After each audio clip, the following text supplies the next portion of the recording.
శివశంకర్ గారు మీరేమంటారు దీని మీద?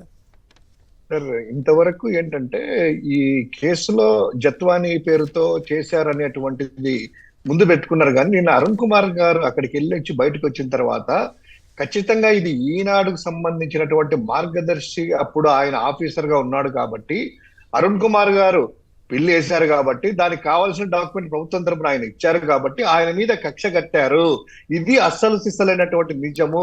ఈనాడు యాజమాన్యము, ఈనాడు వాళ్ళు ప్రభుత్వానికి కుమ్మక్కయ్యి ఇద్దరు కలిసి చేశారు. కాకపోతే ఏంటంటే ఆ కేసు పెట్టలేరు కాబట్టి ఆ రోజు అధికారికంగా మార్గదర్శి అనేటువంటిది కాదు కాబట్టి జత్వాని కేసు పెట్టారనేటువంటిది ఇంకోటి. ఇక రెండవది మీరు చెప్పిన మీకు గుర్తుండే ఉంటుంది శివశంకర్ గారు, ఆంజనేయులు గారిని అరెస్ట్ చేయడానికి ముందుగా ఒక 4 రోజుల ముందో ఇప్పుడు ఇంకా వైసీపీ వాళ్ళతో టచ్లో ఉన్నాడు ఆంజనేయులు గారు అంటూ పెద్ద స్టోరీ రాశారు. ఏంటి ఈ సందర్భం లేకుండా ఇప్పుడు ఎందుకు రాశారబ్బా అనుకున్నాం. కరెక్ట్గా 3 రోజులకో 4 రోజులకో ఆయన అరెస్ట్ చేశారు. ఇదంతా కావాలని ఎవరినైనా అరెస్ట్ చేయలేదనుకోండి, వాళ్ళ మీద రాయటం ఇంకా అరెస్ట్ చేయలేదని. నేను గతంలో ఎప్పుడు చూడలే ఇంత అధ్వానంగా జర్నలిజం మారటం. అదే సార్, ఇప్పుడు స్క్రిప్ట్ అలా అల్లడము, అక్కడి నుంచి రావడము, వీళ్ళు రాయడము, నెక్స్ట్ డే ఇంప్లిమెంట్ చేయడము.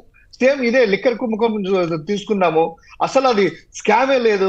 కాకపోతే ఏంటి, ఆయన రాజకీయ శేఖర్ అంటే ఎవరు ఆయన పట్టుకొని వెళ్ళిన తర్వాత ఇమ్మీడియట్ గా చెప్పేశాడు జగన్మోహన్ గారు చేశారంటే ఆయన డైరెక్షన్ అంతా అని చెప్పి రాశారు. తీరా మెజిస్ట్రేట్ ముందుకు వెళ్ళిన తర్వాత ఆ కన్ఫెషన్ స్టేట్మెంట్ లో నేను సైన్ చేయలేదు, అది కాదని చెప్పి సైన్ పెట్టలేదు అంటారు. అంటే వాళ్ళు చూడండి ఎట్లుంటది అంటే కనుక జనాలకు పాపం కూడా అమాయకులు అని చెప్పిచ్చేసి దున్న ఈనిందిరా అంటే ఘాటి కట్టిరా అనేటువంటి విధంగా జనాలు దున్న అనేది లేదు, ఈనింది ఘాటి కట్టేంద్రా అనేటువంటి ఇదే తీసుకుంటున్నటువంటి వాళ్ళ ఆలోచన చాలా ఉంది. ఇంకోటి పాపం ఈయన పిఎస్ఆర్ గురించి కూడాను, రెండవది కూడాను మీరు అన్నారు కదా దీంట్లో ఆ గ్రావిటీ లేదని చెప్పి చేసేసి సెకండ్ గా ఏదో ఏపీపీఎస్సీ ఆయనకు సెక్రటరీగా ఉన్నారంట, గ్రూప్ 1 అప్పుడు ఏదో మూల్యాంకనంలో ఏదో జరిగిపోయింది, ఇంకో కేసు పెట్టండి, అది పీటీ వారెంట్. ఏదో సోషల్ మీడియా వాళ్ళు ఉన్నాయి చూడండి, ఒక్కొక్కరి మీద 20-22 కేసులు పెట్టి, ఇక్కడ ఒక కేసు పెట్టి, ఇంకో కేసులో పెట్టి, ఇక్కడ బెయిల్ వచ్చే ముందరగా అక్కడ పీటీ వారెంట్ తీసుకోవడము, బయటికి రాకుండా. ఆ విధంగా ఒక డీజీపీ స్థాయి వ్యక్తిని ఇలా చేయడం అనేటువంటిది అంటే కనుక నిజంగా ఆయన బ్రాహ్మణుడు, సద్బ్రాహ్మణుడు. ఆయన ఏదో సంధ్యావందనం చేసుకున్నా కూడా, ఏదో దానికి కూడా సూర్య నమస్కారాలు ఏదో చేసుకున్నా కూడాను దానికి కూడా పర్మిషన్ లేవని రకరకాల కథనాలన్నీ వస్తా ఉన్నాయి. ఈ విధంగా కథనం కాదు, ఆయన కంప్లైంట్ చేశాడు, మేజిస్ట్రేట్ గారికి ఆయనే కంప్లైంట్ చేశాడు, నన్ను సంధ్యావందనం కూడా చేసుకొని ఇవ్వట్లేదు, ఆ సామగ్రి ఇవ్వట్లేదు అని చెప్పి. ఎంత దుర్మార్గం అంటే సార్, అతను సాధారణటువంటి ఖైదీ కాదు, రిటైర్డ్ వ్యక్తి కూడా కాదు, డ్యూటీలో ఉన్నటువంటి మామూలుగా అయితే రాజమండ్రి సెంట్రల్ జైల్లో పెట్టాలంట, కావాలని మరి సదుపాయాలు లేవో ఏం పాడో విజయవాడ జైల్లో పెట్టారని చెప్తున్నారు. నిన్న ఉండవల్లి గారు కూడా.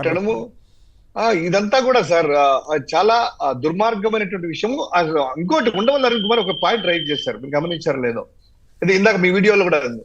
పోలీసు వ్యవస్థ ఎలా పనిచేస్తుంది, ఎవరైనా కూడాను అధికారులు కానీ ఈ విధంగా డీజీపీ స్థాయి అధికారిని లోపల పెడితే ఎస్ఐసిఐ లాంటి వ్యక్తులు కనీసం అంటే కనుక వాళ్ళకి మాట వినుకోకుండా లా అండ్ ఆర్డర్ అనేటువంటిది ప్రజల కోసం కాకుండా ఏ విధంగా చేస్తారనేటువంటిది ఒక భయాందోళనలు ఈ రాష్ట్రంలో ఉత్పన్నమయ్యాయి. ఇది ఎటుదారి తీస్తుందో, ఇంకా ఎంత అధ్వాన స్థాయికి తిరుగుతుంది అనేటువంటి భయాందోళనలు మాత్రము ప్రతి ఒక్కరిలో ఉన్నాయి సార్. రైట్.